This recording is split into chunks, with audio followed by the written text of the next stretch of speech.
Pues vamos a dar paso a la charla siguiente. La charla siguiente viene a cargo de Pablo Santos Sanz. Pablo es astrónomo profesional. Hace poco se presentó a unas oposiciones para entrar en el Instituto de Astrofísica de Andalucía y la obtuvo. Así que desde aquí te damos la enhorabuena, Pablo. El título de su charla es Estudiando los confines del sistema solar mediante ocultaciones estelares.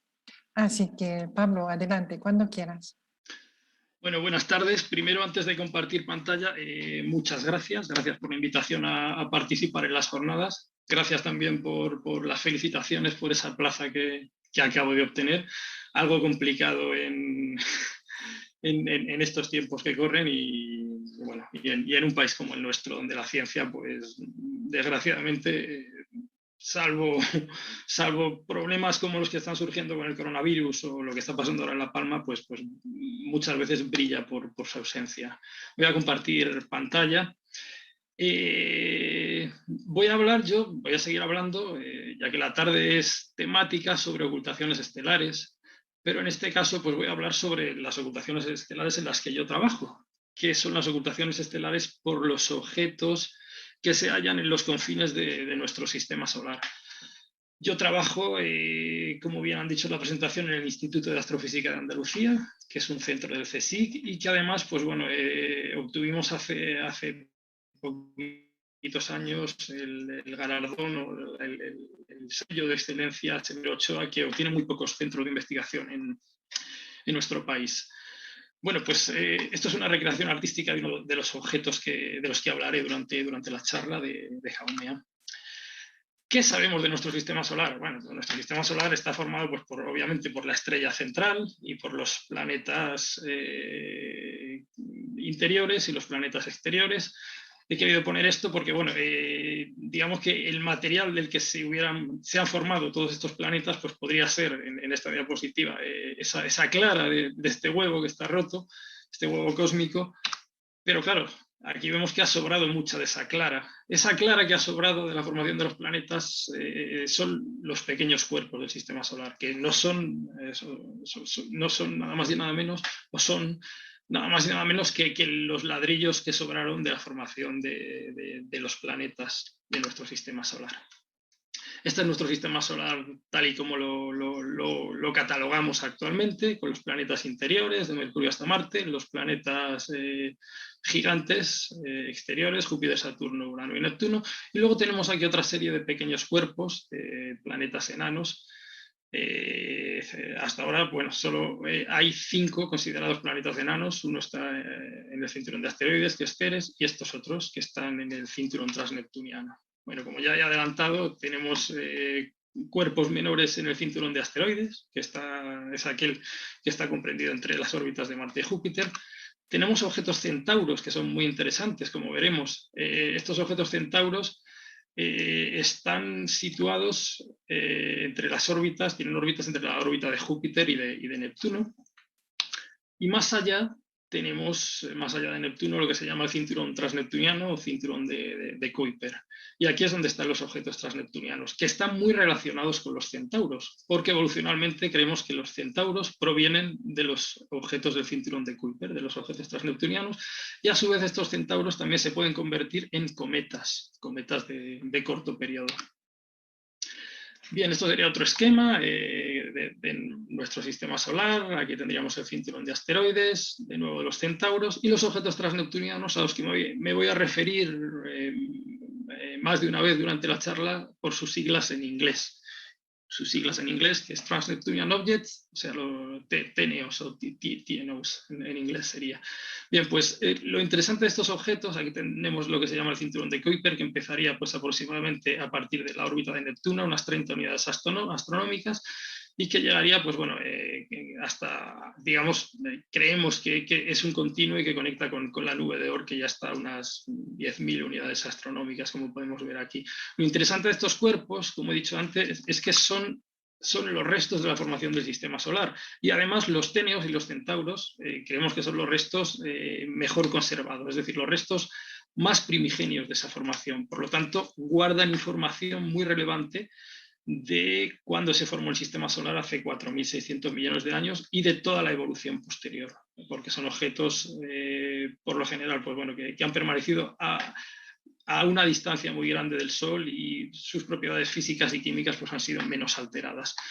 Conocemos a día de hoy más de 3.500 de estos objetos, de transneptunianos y centauros, y en cierto sentido los podemos considerar cápsulas del tiempo, ya que nos permiten hacer pues, lo que a mí me gusta llamar o bien arqueología o paleontología del sistema solar. Nos permiten viajar atrás en el tiempo y obtener más información de qué pasó cuando se formó el sistema solar. Y por ende, además, esto lo podemos relacionar con otros sistemas extrasolares de los que ya conocemos muchos ejemplos.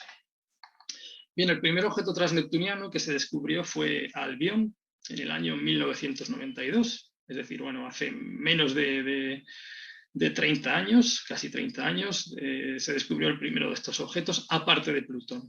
Aquí, bueno, la flechita esta marca ese objeto transneptuniano, el primero descubierto, que es Albión. Bueno, en esta transparencia ya he dicho algunas de las cosas, pero por dejarlas claras, estos cuerpos, los objetos transneptunianos, están a más de 30 unidades astronómicas, o sea, más de 30 veces la distancia media entre el Sol y la Tierra. Son objetos muy fríos, con temperaturas de 220 bajo cero o incluso menores en algún caso. Suelen tener por lo general superficies muy oscuras. Veremos que hay excepciones, pero por lo general un transneptuniano típico es muy oscuro, o sea, tendría una superficie muy parecida a la superficie del carbón, con una capacidad de reflejar la luz solar muy, muy pequeña. Además son objetos muy lentos. Para hacernos una idea, bueno, un transneptuniano típico podría tardar entre 15 y 75 días en cruzar el tamaño de la luna llena en el cielo. Esos 30 minutos pues podría tardar unos entre 15 y 75 días. Y los pudimos descubrir pues gracias a la aplicación de CFDs. Bueno, ahora en la actualidad los estudiamos también con CMOS, gracias a la aplicación de CFDs que nos permitieron pues, bueno, llegar a objetos mucho más débiles de los que podíamos llegar con las placas fotográficas o con fotómetros. Este es otro esquema de este cinturón transneptuniano. Aquí tenemos en este eje la distancia al Sol. Bueno, en este caso sería el eje mayor de la órbita. Y empezamos aquí en Neptuno, a más de 30 unidades astronómicas. Estos serían los objetos transneptunianos. Los centauros estarían pues, a distancias más cercanas al Sol. Aquí tenemos inclinación en el panel de arriba y en el panel de abajo excentricidad. Y como vemos, bueno, hay grupos muy diferenciados dentro de los objetos transneptunianos según la dinámica de estos objetos. La zona más poblada es lo que llamamos el cinturón clásico, que son estos objetos que están aquí en azul y rojo, típicamente pues, bueno, entre estas dos líneas. Estos objetos clásicos a su vez los clasificamos en objetos fríos, que son aquellos que tienen inclinaciones por debajo de los 5 grados, dinámicamente fríos, y objetos dinámicamente calientes. Luego hay objetos resonantes también, que son objetos que están en resonancias de movimiento medio con Neptuno. Me he adelantado.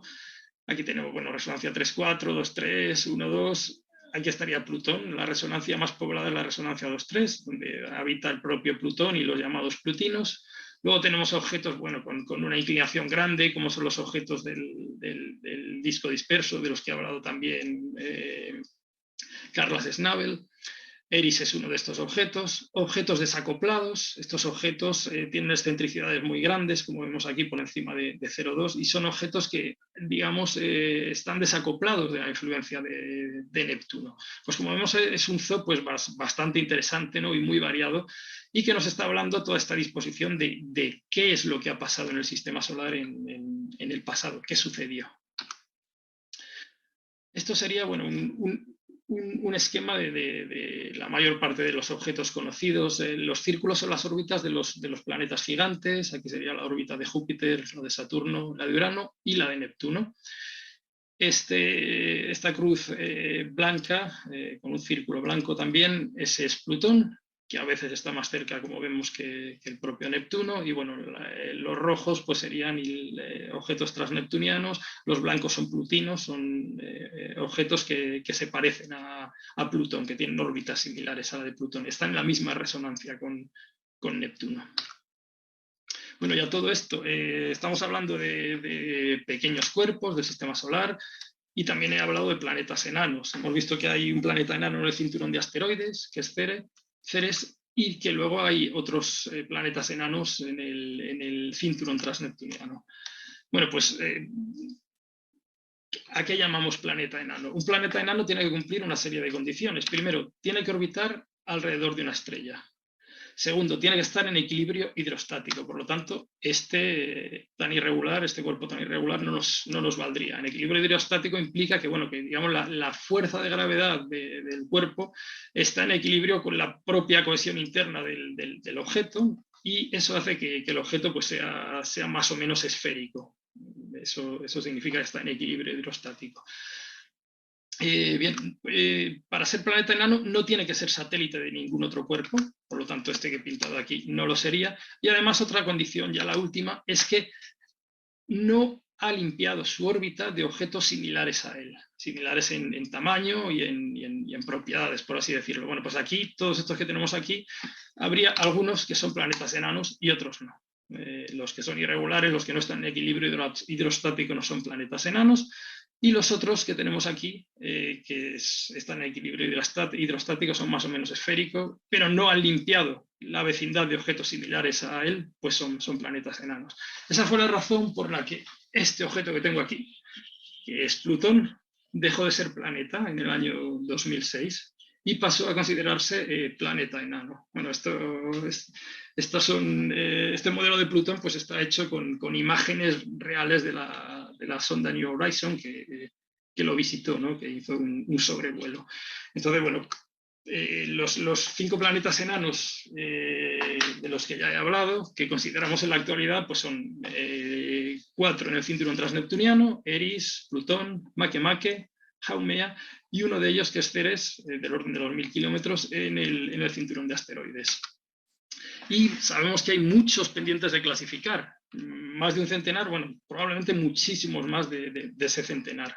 Y con las ocultaciones estelares, como veremos más adelante, pues ya estamos viendo que hay muchos objetos que deberían de ser considerados ya planetas enanos. Bueno, como he dicho, pues el pobre Plutón que tengo aquí, por causa de esa nueva clasificación en el sistema solar, pues dejó de ser considerado planeta en el año 2006, falleció como planeta a los 76 años de edad, después de, pues eso, desde 1930 ser considerado un planeta más.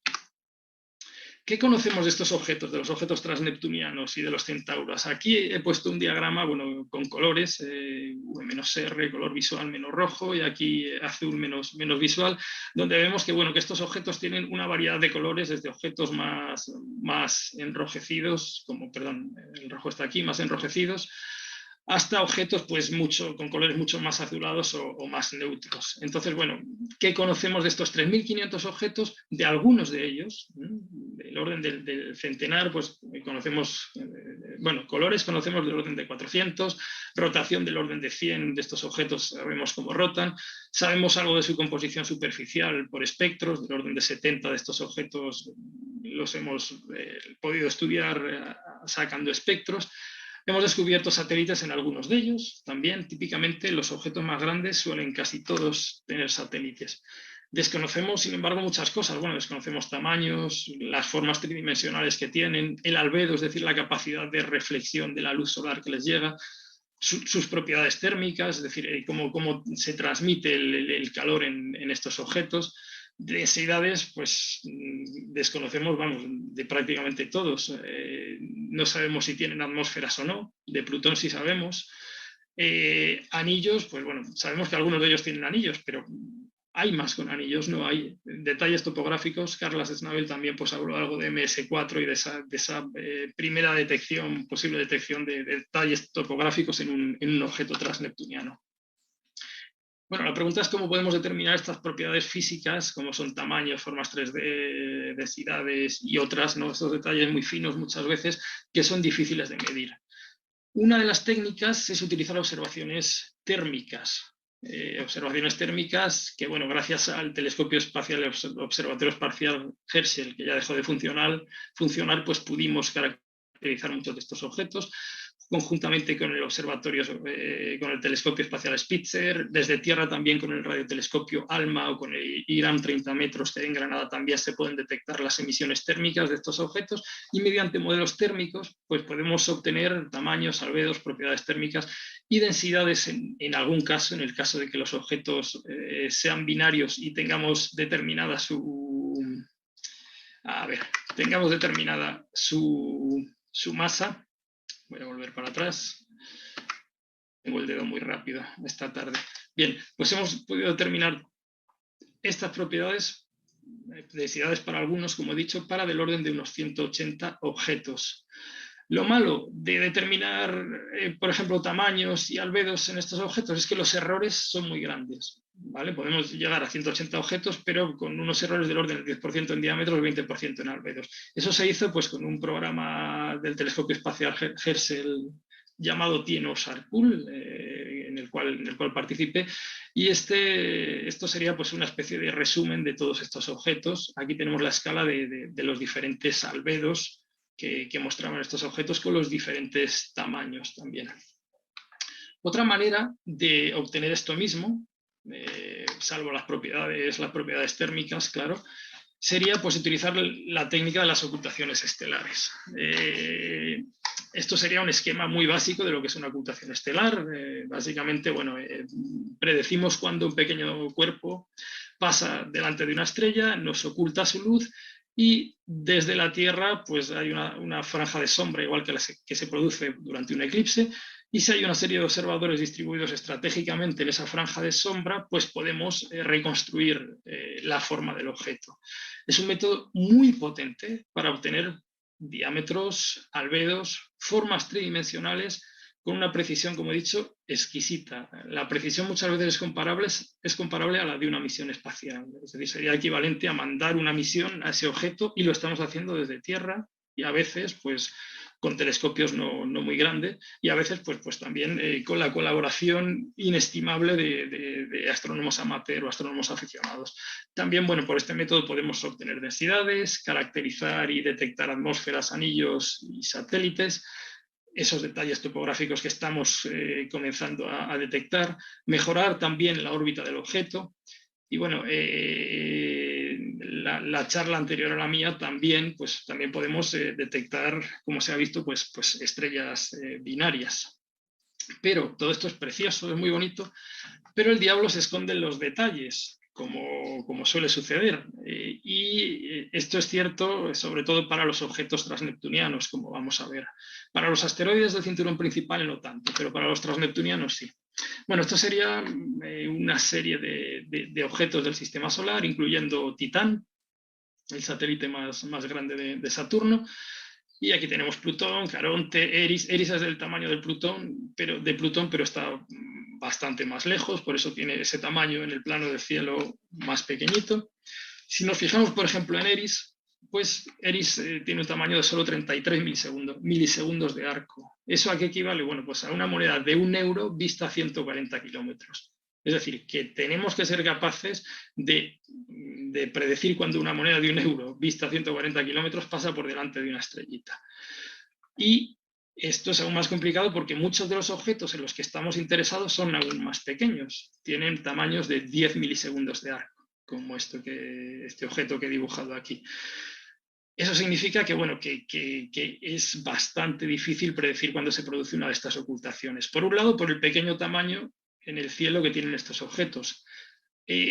Por otro lado, también porque no conocemos con gran precisión las órbitas de estos objetos, ya que bueno, son objetos que en el mejor de los casos los transneptunianos tienen órbitas que tardan en completar varios cientos de años, en algunos casos miles de años, y los llevamos observando, salvo Plutón, solo desde el año 92. Por lo tanto, el arco de órbita que hemos conseguido observar es muy pequeñito. Eso significa que las incertidumbres en los elementos orbitales son muy grandes. Es decir, no conocemos bien, con gran precisión, desde luego para muchos con esta precisión para nada, o sea, tenemos precisiones a lo mejor de 300 milisegundos de arco, no conocemos con mucha precisión las posiciones de estos objetos en el cielo utilizando las efemérides. Y además, bueno, hay otro problema añadido. La posición de las estrellas en el cielo no es tampoco conocida con mucha precisión. Bueno, esto no es totalmente cierto. No era conocida con mucha precisión hasta que llegó la misión Gaia.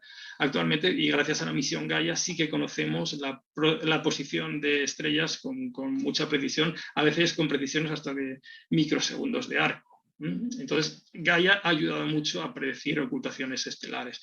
Entonces, bueno, aquí se ve que el diablo se esconde en los detalles. No es para nada fácil predecir cuándo uno de estos objetos va a ocultar a una estrella. Por los pequeños tamaños que tienen, primero, por las imprecisiones en las órbitas y por las imprecisiones, esto está ayudando Gaia a solventarlo, en las posiciones de las estrellas en el cielo. Pero, sin embargo, pese a todo, hemos conseguido observar ocultaciones estelares por estos objetos. Y a día de hoy, pues se han observado del orden de 131 ocultaciones por 38 objetos, 38 de estos objetos, 38 transneptunianos y 9 centauros. Desgraciadamente, solo 17 transneptunianos y 5 centauros han sido multicuerdas, es decir, se han observado desde más de 2 estaciones, más de 2 telescopios. Bueno, aquí no están todos, he querido poner pues algunos de los más relevantes. La primera ocultación que se detectó fue en el año 2009, es decir, llevamos muy poquito detectando ocultaciones estelares por estos objetos. Una de las más relevantes de este año ha sido la del satélite más grande de Haumea, que se llama IACA, que detectamos 2 ocultaciones por este objeto antes del verano.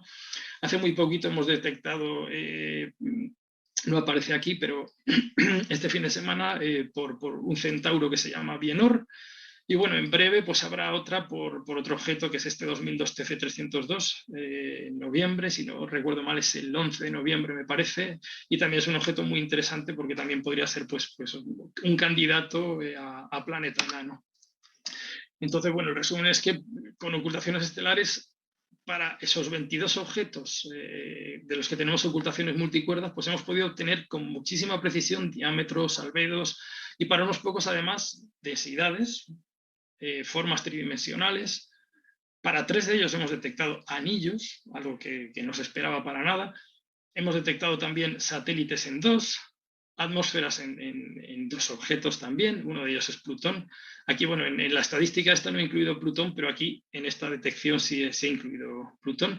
Y detalles topográficos para al menos 2 objetos transneptunianos también. No está nada mal, teniendo en cuenta pues, bueno, que llevamos solo desde el año 2009 y teniendo en cuenta la dificultad de detectar, de predecir y luego detectar una de estas ocultaciones. Bueno, ¿qué es lo que vemos? Esto es una imagen real, un vídeo de una ocultación. Ahí se ve la estrella que desaparece de pronto y vuelve a aparecer. Bueno, básicamente aquí hay un esquemita muy sencillo. Tenemos al objeto que lo que hace es pasar delante de la estrella y ocultarla. Esto sería un gráfico de brillo frente a tiempo. A ver si puedo repetirlo. Básicamente, pues bueno, cuando el objeto oculta la estrella, pues hay una bajada brusca de brillo y se produce, pues bueno, esta típica curva de luz, que es la que usamos pues, para analizar posteriormente las ocultaciones estelares. He querido poner aquí algunas ocultaciones estelares de objetos transneptunianos y centauros de las más relevantes. Esta fue la primera que detectamos dentro del grupo en el que trabajo, que fue en el año 2011. Estos serían pues, bueno, esas curvas de luz que vemos aquí, con esa típica forma de pozo cuadrado. Y bueno, aquí se detectó con 3 telescopios, 2 de ellos estaban en el mismo sitio y por lo tanto, pues bueno, se generaron solamente 2 cuerdas que nos permitieron, pues bueno, ajustar la forma en el momento de la ocultación de este objeto, Eris, de este planeta enano, además de objeto transneptuniano. El tamaño vimos que era muy parecido al de Plutón y se observó un albedo. He dicho que estos objetos por lo general eran objetos con superficies muy oscuras, muy poco reflectantes. Sin embargo, en este objeto el albedo que observamos fue grandísimo, o sea, casi del 100%, un 96%. Significa que su superficie refleja del orden del 96% de la luz que recibe del Sol. Eso es, vamos, enorme, es de los objetos más reflectantes del sistema solar.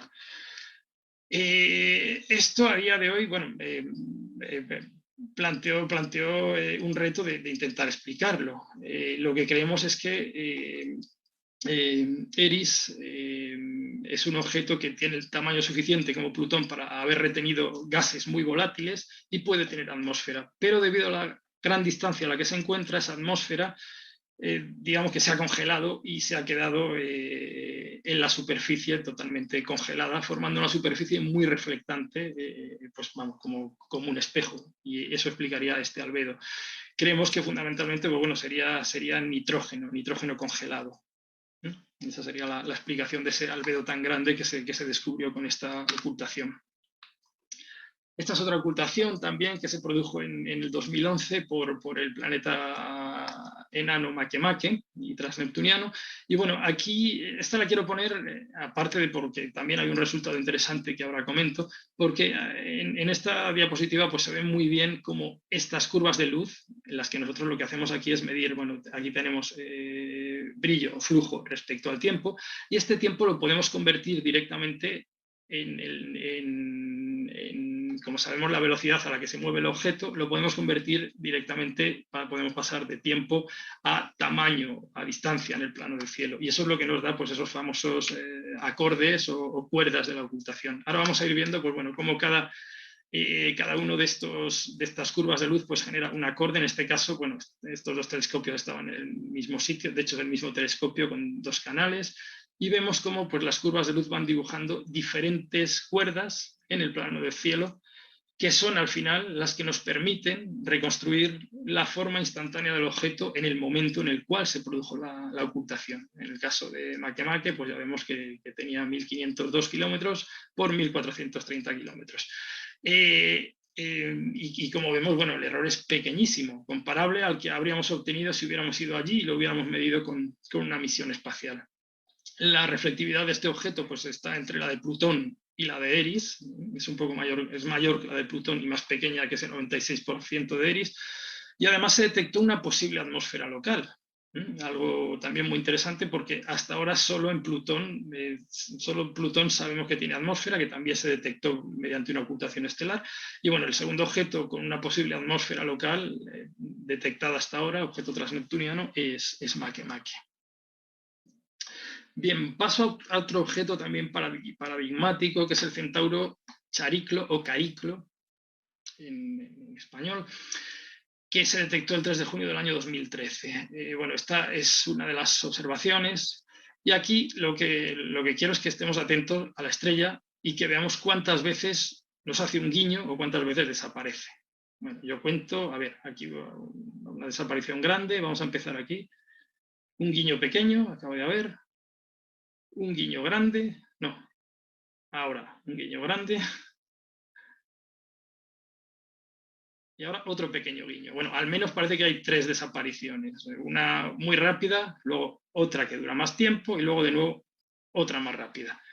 Pues bien, esto sería lo que tendríamos, ¿no? En realidad ese guiño rápido del principio y de después digamos, de la desaparición más larga, son dos guiños muy seguidos. Aquí lo vemos, ¿no? Esta sería la curva de luz. Pues hemos tenido aquí una caída más profunda, luego esta caída más grande y luego otras dos caídas pequeñitas. Bueno, pues esto, cuando se utilizaron diferentes telescopios, se vio que lo que estábamos detectando, aparte del cuerpo principal que estaría aquí, aparte de este centauro Cariclo, era un anillo. Cuando se pusieron todos estos guiños secundarios en el plano del cielo, pues se vio que dibujaban una elipse alrededor del cuerpo principal, que era Cariclo. Esto fue interesantísimo porque fue el primer sistema de anillos que se detectó alrededor de un cuerpo no planetario. De hecho, bueno, este trabajo lo publicaron, igual que los dos anteriores de Eris y de Makemake, lo publicaron en la revista Nature. Y bueno, se detectaron 2 anillos estrechos a unos 400 kilómetros del objeto, que tiene unos 250 kilómetros de tamaño, como vemos. Bueno, aquí tengo un vídeo en el que se ve clarísimo pues cómo se produce esa curva de luz que acabo de mostrar y cómo se relaciona con esos anillos. Aquí tenemos bueno, la primera ocultación producida por los anillos, ahora el cuerpo principal, esa desaparición larga de la estrella, y luego, posteriormente, pues la otra parte del anillo. Perfecto. O sea, esto fue un resultado de verdad espectacular e inesperado.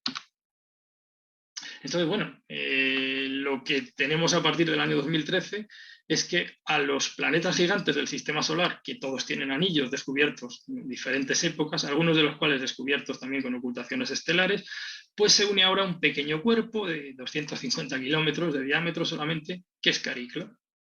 Algo que desde luego no esperábamos y de lo que a día de hoy pues también estamos empezando a comprender cómo se forman estos anillos, cómo evolucionan, cómo se mantienen, si duran o no duran en el tiempo. Aparco eso de los anillos porque más adelante pues volveremos también a ello.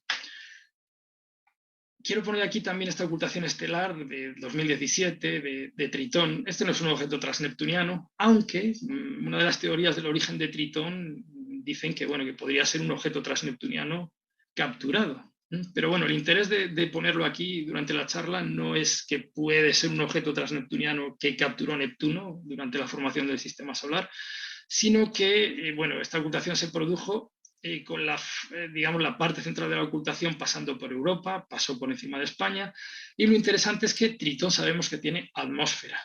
Y estas ocultaciones estelares también he dicho que sirven para caracterizar atmósferas. ¿Cómo se puede ver? Pues bueno, en este ejemplo tan bonito. Aquí tenemos Neptuno, esta es la estrella que va a ser ocultada ahora por Tritón, y en mitad de la ocultación, cuando estamos con la estrella totalmente desaparecida, de pronto se produce algo sorprendente. Ahí está. Pronto la estrella ha vuelto a brillar, se vuelve a ocultar de nuevo y pues ya termina la ocultación. Y esto, además, es que el brillo sube muchísimo más del brillo que tenía la estrella sola, ¿no? Eso es lo que se llama un flash central. Y se produce porque, bueno, al tener el objeto atmósfera, si es una ocultación, digamos, muy central, en la que hemos pillado el cuerpo muy central y la atmósfera, digamos, es...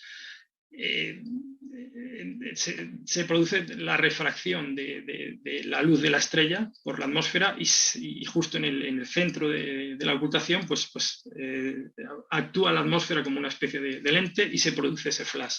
Y ese flash lo interesante es que nos permite caracterizar atmósferas. En este caso la de Tritón, pero por ejemplo pues la atmósfera de Plutón se ha podido caracterizar muy bien con ocultaciones de este tipo, con estos flashes centrales que nos permiten pues bueno saber la presión de la atmósfera para diferentes alturas desde el suelo del objeto. O sea que, bueno, que con ocultaciones estelares también se pueden hacer cosas tan finas como medir y detectar atmósferas. Otra ocultación a la que le tengo especial cariño fue la ocultación por el transneptuniano y planeta enano Haumea en el año 2017, que también, pues bueno, nos la publicaron en Nature, con el título, bueno, el tamaño, forma y densidad y el anillo del planeta enano Haumea a partir de una ocultación estelar. Esto fue posible gracias a una colaboración de mucha gente y en la que también fue, vamos, importantísimo, y sin ello no podría haberse hecho esta ocultación, fue muy relevante la colaboración de los amateurs y de los aficionados europeos. Fue la mejor observación de una ocultación estelar por un objeto transneptuniano hasta que, bueno, más adelante, pues me refiero en cuanto al número de cuerdas que detectamos, ¿vale? Más adelante, pues bueno, se superó, desde el año 2017 han pasado muchas cosas. Esta es una de las primeras predicciones que hicimos. Aquí se puede ver la franja de sombra que prácticamente quedaba fuera de la Tierra y para esta predicción utilizamos ya el catálogo Gaia con la primera liberación de datos del año 2016. Algo importantísimo. Para estas ocultaciones parece que lo más importante es la observación, y sí, es cierto, pero la observación no es más que la guinda, por así decirlo. El trabajo realmente duro está en predecir estas ocultaciones. Hay un trabajo a veces de meses o incluso años. La incertidumbre en la órbita de Haumea inicial que tenemos de las efemérides es del orden de 300 milisegundos de arco. Eso es muchísimo más grande que el tamaño esperado de Haumea en el plano de cielo, que son 35 milisegundos de arco. Para mejorar la predicción, pues hicimos una campaña intensiva de observaciones astrométricas con diferentes telescopios en España, como Calar Alto, el Observatorio de Sierra Nevada, el Roque de los Muchachos, que empezó en abril del 2016 hasta pocos días antes de la ocultación, que fue en enero. Es decir, prácticamente un año tomando observaciones astrométricas. Y fueron estas observaciones las que nos permitieron refinar, mejorar la predicción y al final pues detectarla. Con esto quiero decir que las observaciones son la guinda, pero que el trabajo que hay detrás, muchas veces para predecir estas ocultaciones, es enorme. Y en el caso de Haumea, que tiene satélites, pues el trabajo fue realmente intenso, pero al final pues mereció la pena. ¿Por qué fue intenso? Bueno, porque lo que se observaba también con nuestra astrometría es que el fotocentro, que es lo que nosotros medimos al hacer la astrometría, pues bailaba. Es decir, el fotocentro se movía tanto en ascensión recta como en declinación. ¿Qué estaba pasando? Bueno, lo que estaba pasando, esto es un esquema. Aquí tenemos a Haumea, el baricentro, el centro de masas de Haumea junto con IACA, y este sería el fotocentro. Nosotros con nuestros telescopios no resolvemos IACA y Haumea, no los separamos, ¿vale? Entonces vemos un manchurrón de luz, pero el centro de esa luz, por así decirlo, pues sería el puntito rojo.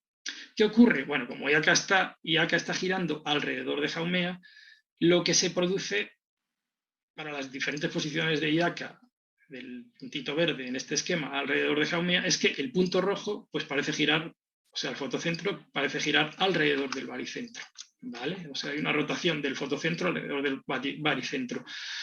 Nosotros eso lo comprobamos. Como teníamos tantas observaciones astrométricas, vimos cuál era el periodo, digamos, de esa astrometría, tanto en ascensión recta como en declinación, y, oh maravilla, obtuvimos un periodo muy parecido al periodo de IACA alrededor de Haumea, que es del orden de 60 días, del orden de 2 meses, un poco más de 2 meses.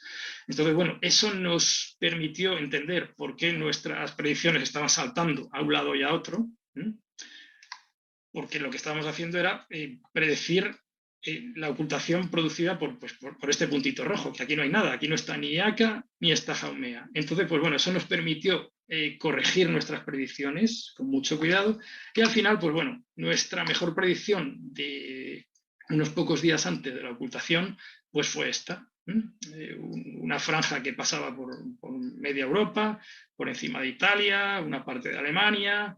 Entonces alertamos a muchísimos observadores, incluso en España también se observó, en Francia. Y al final, pues, este fue la sombra final y las observaciones en verde que fueron positivas. El centro de la sombra respecto a nuestra predicción, pues bueno, estaba distanciado 409 kilómetros y en tiempo, pues la predicción erró también en 55 segundos. Es una predicción muy buena teniendo en cuenta pues todo lo que hay implicado detrás. Y esa, digamos, ese salto, ese movimiento de la sombra que producía pues, el propio satélite que tiraba de ese fotocentro a la hora de hacer la astrometría. Bien, finalmente, pues bueno, se obtuvieron 12 detecciones desde 10 observatorios. Aquí hay algunas de las detecciones, pero ya echando un vistazo a esta fotometría, pues ya se ven cosas raras, ¿no? Se ven aquí una caída, 2 caídas, aquí una, otra más grande, otra más pequeñita. Lo puedo ver aquí, lo tengo con más detalle, ¿no? Hay como unas caídas secundarias. Y esto, claro, esto nos recuerda a lo que he puesto antes de Cariclo. Yo recuerdo que cuando se produjo esta ocultación era fin de semana. No sé por qué las ocultaciones más interesantes ocurren en fin de semana, para hacernos trabajar a los astrónomos durante los fines de semana. Y recuerdo que empezamos a ver el sábado y el domingo, bueno, el sábado empezamos a ver estas cosas y el domingo ya lo teníamos claro. Si pintamos todos estos eventos secundarios en el plano del cielo, pues tenemos lo que les presento aquí, el anillo de Haumea. Es decir, esas caídas, aquí pintadas en rojo, pues se ajustaban perfectamente con una elipse alrededor del cuerpo principal. Habíamos descubierto por primera vez un anillo alrededor de un planeta enano y un objeto transneptuniano. Un anillo que estaba a unos 2.300 kilómetros de Haumea y con una reflectividad similar a la que tienen los anillos de Cariclo, de Quirón, de Urano y de Neptuno. un tamaño de unos 70 kilómetros. Bueno, el tamaño total del anillo, de lado a lado, pues serían unos 4.570 kilómetros, como podemos ver aquí. Este es otro vídeo en el que, bueno, pues se ve una animación tridimensional en la que se vería pues la forma y el tamaño de Haumea que dedujimos de la ocultación junto con los anillos.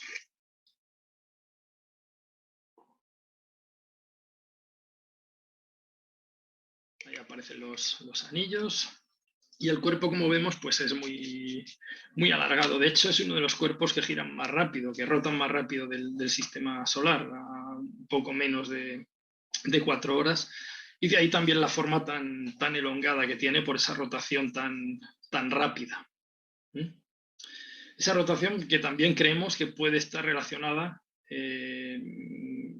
más que la rotación, la forma tan alargada del objeto puede estar relacionada con la existencia de anillos alrededor de estos cuerpos. Bien.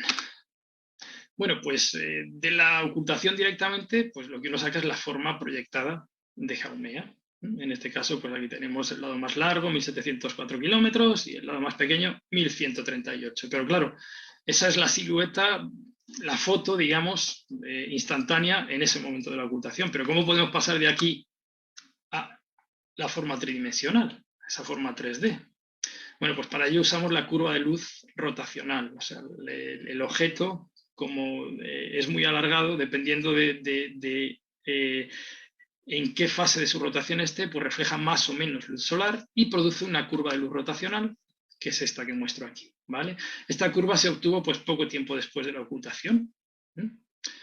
Esta curva tiene una amplitud de 0,25 magnitudes. Bueno, aquí tenemos el periodo de rotación de Haumea, determinado por su curva de luz rotacional. Y bueno, dio la casualidad de que la ocultación se produjo aquí. Es decir, estaba muy cerca, o en su mínimo absoluto de brillo, en el momento de la ocultación. Es decir, nos estaba con el área proyectada más pequeña apuntando hacia nosotros. Pues gracias a eso pudimos recuperar la forma tridimensional de Haumea, y es esta que tenemos aquí, el lado más largo 2.322 kilómetros, 1.704, 1.026, como vemos. Bueno, pues hay una diferencia muy grande entre el lado mayor y el siguiente, ¿no? No 1.000 kilómetros, pero vamos, casi 700 kilómetros. Un diámetro equivalente también sacamos en volumen, un albedo geométrico del 51% y una densidad del orden de 1,8 gramos por centímetro cúbico. Por poner esto en contexto, bueno, lo que nos vino a decir esto es que Haumea era considerablemente mayor de lo que creíamos, era menos denso de lo que pensábamos y su superficie además era menos reflectante de lo que esperábamos. Y además, bueno, como bonus nos llevamos pues esa detección del anillo. Además, bueno, la forma que obtenemos tridimensional y la densidad de la ocultación son incompatibles con el equilibrio hidrostático. ¿Qué significa esto? Bueno, que Haumea no puede ser un elipsoide homogéneo en equilibrio hidrostático rotando a esa velocidad de un poco menos de 4 horas. Habría que utilizar pues cosas como física granular, o que el cuerpo fuera diferenciado, como lo es la Tierra o los planetas más grandes, u otras explicaciones que desconocemos ahora mismo. Esto es muy interesante porque todas estas formas tridimensionales que nos permiten, si tenemos la masa del objeto, obtener las densidades, nos permiten obtener información de los interiores. Y esto sí que es la primera vez que podemos hacerlo. O sea, estos objetos tan relativamente pequeños, tienen miles de kilómetros de tamaño, pero no son como los planetas gigantes, tan relativamente pequeños y tan distantes, las densidades nos permiten acceder a sus interiores. Y además otra cosa, bueno, la definición de planeta enano, al menos la condición de equilibrio hidrostático, debe ser revisada. ¿Por qué? Porque Haumea es un planeta enano y sin embargo no está en equilibrio hidrostático, según lo que obtenemos de la ocultación. Esta comparación me encanta. Bueno, son una comparación, estos son tamaños reales, del tamaño tanto de Cariclo con su anillo, Haumea con su anillo y Plutón. Y bueno, aquí tenemos los tamaños. Algo interesante, el lado más largo de Haumea, 2.322 kilómetros, es casi tan grande como el propio Plutón. O sea que es considerablemente grande. Y ya si tenemos en cuenta los anillos, que son 4.570 kilómetros, ya es mucho más grande que Plutón, Haumea, teniendo en cuenta sus anillos. Pues bien, en un futuro no muy lejano, el anillo de Cariclo, de este centauro, se descubrió en el 2013. También en el año 2015 nos dimos cuenta de que Quirón tenía tiene muy posiblemente, Quirón es otro centauro, de hecho el primer centauro que se descubrió, un anillo a su alrededor, y en el año 2017 Haumea. Bueno, estos son 3 objetos, conocemos 3.500 de estos objetos transneptunianos y centauros. Hemos observado ocultaciones de 50 de ellos solamente, aproximadamente de unos 50, y de 20 multicuerda. Si de 50 que hemos observado, 3 tienen anillo, eso significa que bueno, no hemos podido tener la suerte de encontrar los únicos 3 objetos de los 3.500 que tienen anillos. Seguramente haya muchos más. Entonces, lo que va a pasar en los próximos años es esto que pongo aquí, que van a empezar a aparecer muchos más objetos, centauros y transneptunianos con anillos. Esto nos va a permitir, pues bueno, estudiar, como he dicho, cómo se forman estos anillos, cómo evolucionan, por qué unos objetos tienen, otros no, si duran en el tiempo o no, cuál es su tiempo de vida.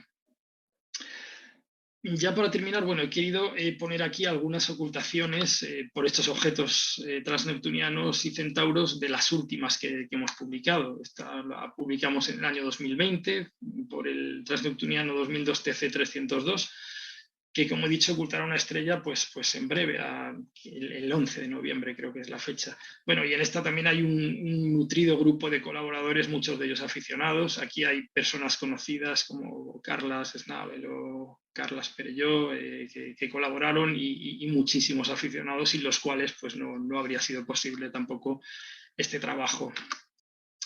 Bueno, aquí tenemos de nuevo pues, las curvas de luz que se convierten en cuerdas y que luego, pues, a partir de ahí, pues, podemos hacer toda la ciencia que hacemos. En este caso, pues, tenemos 12 cuerdas.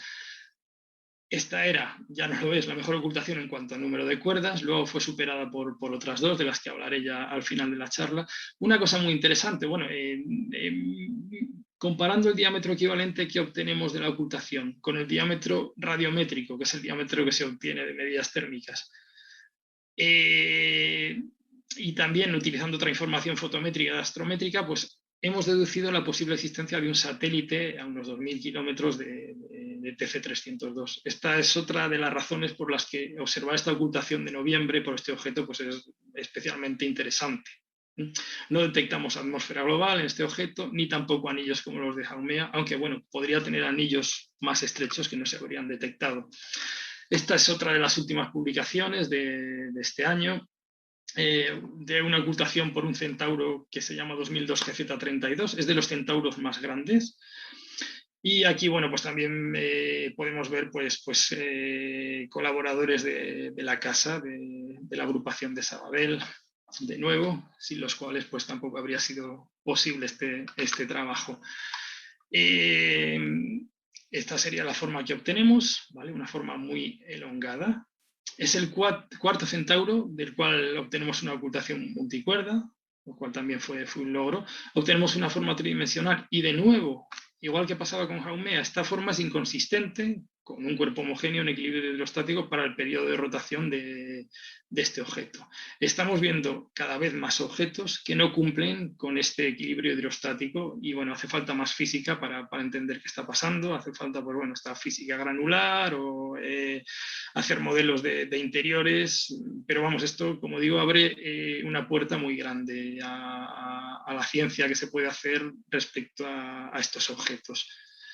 Tampoco detectamos anillos densos. Bueno, esto sería un rastreo de esos posibles anillos con posibles orientaciones y no detectamos nada, pero bueno, anillos más estrechos pues no se pueden descartar.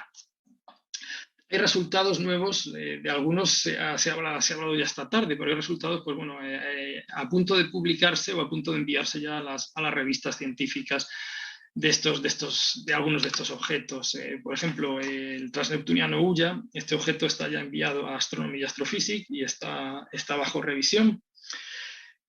Esta era la ocultación con mayor número de cuerdas.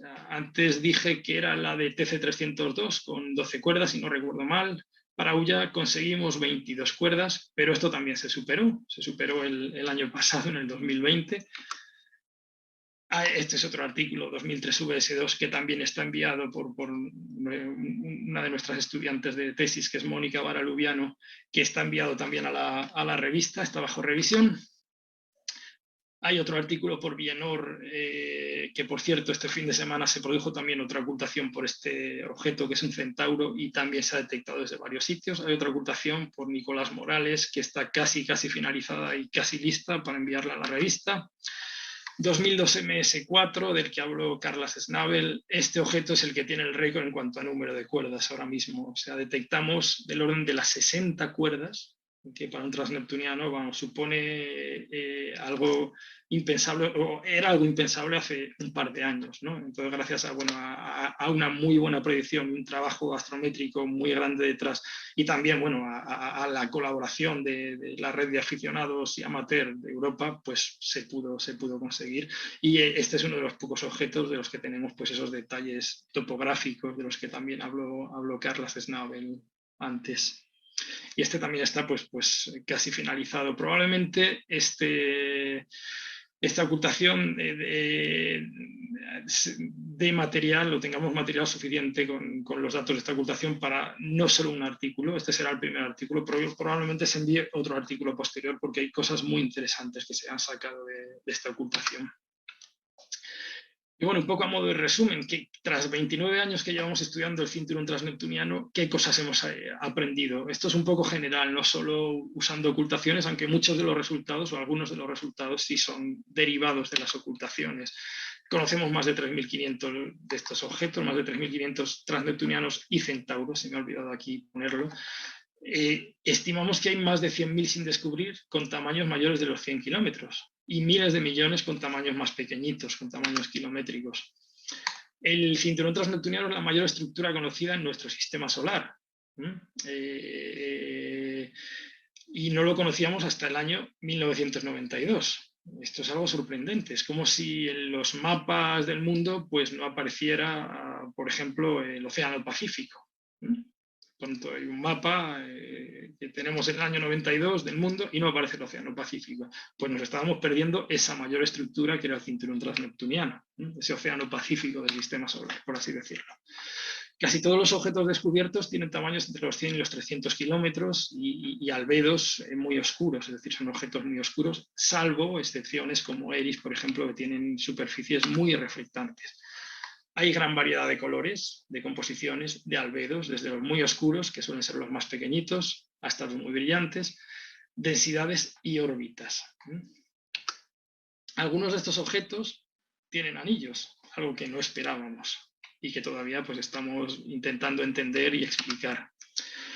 Hemos obtenido para algunos de ellos formas 3D y densidades, con ocultaciones, bueno, también obviamente con misiones espaciales como la New Horizon, que visitó Plutón, y Arrokoth después, el otro objeto más pequeñito. De ahí se sacan formas 3D, pero con ocultaciones pues también hemos sacado formas 3D de densidades para algunos objetos, y lo interesante de esto, como dije antes, es que nos da acceso al interior de estos objetos, algo de lo que desconocemos todo, vamos, o sea, está todo por hacer. Bueno, también sabemos que las posiciones y las órbitas de los planetas del sistema solar pueden cambiar con el tiempo. Esto también nos lo dice la posición y los colores de muchos objetos transneptunianos. Sabemos que muchos de estos objetos posiblemente se formaron más cerca del Sol, de donde están ahora. Eso nos está hablando de un sistema solar pues, bastante dinámico. Sistema solar mucho menos estático de lo que creíamos. Nuestro sistema solar es además muy eficiente creando planetas enanos. A día de hoy solo consideramos 5, pero hay muchos más y con las ocultaciones ya lo estamos viendo. Seguramente, yo decía centenares, pero más de 10.000 por descubrir, y en nuestra galaxia, bueno, billones. O sea, los objetos más abundantes de la galaxia seguramente sean los planetas enanos. Y bueno, quiero que nos quedemos, después de todo esto, que estudiar también estos objetos pues da esa visión de que vivimos en un sistema solar pues bueno, muy, muy, muy dinámico, que está vivo, donde esos objetos transneptunianos no siempre estuvieron ahí, fueron colocados ahí tras la migración de los planetas gigantes. A día de hoy, pues algunos de estos son inyectados por interacciones con Neptuno y se convierten en centauros, por lo tanto con órbitas entre Neptuno y Júpiter. Júpiter puede inyectar algunos hacia el sistema solar interior como cometas, y algunos de esos cometas pues, se pueden convertir en neos, que en algún momento pues, pueden pasar cerquita de la Tierra. Incluso pues algún fragmento de ellos quizás llegar a impactar. Y bueno, quiero terminar dando las gracias y diciendo que estoy seguro que en los próximos años y con esta técnica en particular de ocultaciones estelares vamos a ver cosas que ahora mismo pues ni imaginamos, como el descubrimiento de estos anillos alrededor de estos cuerpos. Y con esto termino y muchísimas gracias. Y si hay alguna pregunta pues, y la sé responder, pues aquí estoy y estaré encantado de hacerlo. Pues muchísimas gracias, Pablo. Una cosecha espectacular de resultados realmente con estas ocultaciones. Tenemos una mano levantada. Carlos Schnaven, te damos paso un momento. Sí, ¿me oís? Sí, sí, perfectamente, Carla, sí. Muy bien, pues nada, felicitarte, Pablo, por todos estos resultados y bueno, darte las gracias por esta colaboración mutua y por estos éxitos, ¿no? Y por otra parte, informar que gracias a Pablo y al Instituto de Astrofísica de Andalucía, informar pues que el próximo año celebraremos el Congreso Europeo de Ocultaciones, el ESOP, en Granada. Te doy las gracias porque sé que os he metido en un buen lío. Bueno, seguro que sale bien y además nos permitirá vernos porque vamos, a muchos os conozco, pero por mail o por videoconferencia nos permitirá conocernos en persona después de esta pandemia que también será muy bueno. Y bueno, yo quiero dar las gracias, aparte por la invitación, que ya lo he dicho, pues también a todos los amateurs y todos los aficionados que hacen posible esta ciencia que hacemos. Es decir, publicar en Nature o en Science o en estas revistas no es algo sencillo y muchas veces estos resultados pues están siendo posibles gracias a la colaboración de multitud de aficionados que sin cobrar un duro estáis ahí noche tras noche pues, y con una ilusión, vamos, que a veces nos devuelve a nosotros la ilusión que podemos perder con el paso del tiempo, pues al pie del cañón cosechando pues estos éxitos y estos resultados de caza mayor, como los llamáis a veces, que realmente lo son. O sea, son objetos que están a billones de kilómetros y estamos midiendo con unas precisiones de kilómetros. Eso, vamos, es algo espectacular. Sí, nos hace siempre mucha ilusión encontrar una ocultación de estas. Pues nada, muchas gracias. Gracias. No veo más preguntas. He debido explicarlo muy bien. No hay ninguna duda, seguro que... Espera, sí, ahora tenemos una de José María Vilalta. Te damos la voz, sí. José María. ¿Hola? ¿Me escucho? No. Hola. ¿Me oís? Sí, ahora sí. Una pregunta. Cuando habláis del fotocentro, en realidad lo que hacéis es, una vez determinado cuáles son los píxeles que forman parte del objeto, ¿no?, dentro de la imagen, hacéis, podríamos decir, el baricentro de los ADUS. ¿Sería esto? No, a ver, es más sencillo de todo eso. Nosotros no podemos resolver, o sea, por la resolución normal de estos telescopios, para resolver, y por ejemplo, el satélite más grande, que es el que está más alejado de Haumea y Akka, hace falta un telescopio espacial. Desde Tierra es un manchurrón lo que vemos. Y lo que se hace es, tú tienes una mancha en la que está el flujo de Haumea y el flujo de IACA. Sí. IACA, en principio, pues no sabes en qué posición está. Bueno, ahora la órbita está más o menos bien determinada, pero a priori no lo sabes. Entonces tú haces un ajuste a una gaussiana de esa luz que te llega y punto. Y eso es lo que llamamos fotocentro. Ya hay técnicas, digamos, más refinadas que no ajustar una gaussiana, sino ajustar a lo mejor otra función, pero básicamente es eso, o sea, con ese manchurrón de luz que te llega, que engloba en esos píxeles tanto a Haumea como a IACA, tú haces un ajuste de donde está tu máximo, con la función que se quiera, con una gaussiana o con lo que sea. Eso es. Vale, gracias. De nada. Pues gracias a ambos. Yo no veo más preguntas, ahora no. ¿Verdad, Emily? ¿No?